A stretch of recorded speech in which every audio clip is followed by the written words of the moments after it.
Aabot sa 2.1 milyon na iligal na kontrabando na naglalaman ng iligal na mga sigarilyo ang nasabat sa checkpoint ng mga otoridad sa Nueva Vizcaya. 38 anyos na sospek, arestado. Magbabalita dyan si Patrolwoman Micheline Balyada.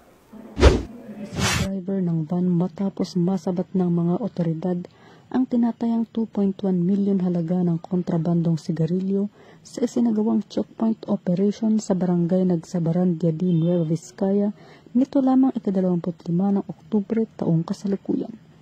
Ayon sa ulat ng Nueva Vizcaya Police Provincial Office, umabot sa 53 kahon ng Bon International Cigarettes ang nakumpiska mula sa suspek na kinilalang si alias Edgar, 38 anyos, sa residente ng Capas, Tarlac. Ang operasyon ay pinangunahan ng 2nd Maneuver Platoon, 1st Nueva Vizcaya Provincial Mobile Force Company sa pamumuno ni Police Captain Marvin De Coling, katuwang ang Diadi Police Station at Provincial Intelligence Unit.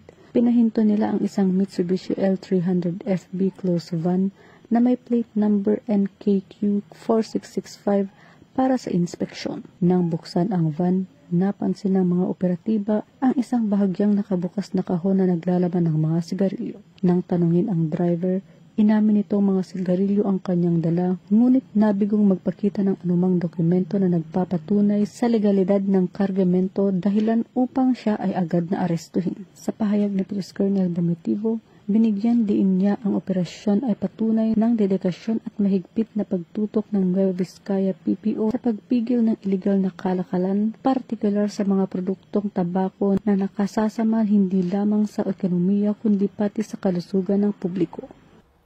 Mula dito sa Lambak ng Cagayan, ako ang inyong Police News Network correspondent, Patrolwoman Balyada, alagad ng batas, tagataguyod ng balitang pulis.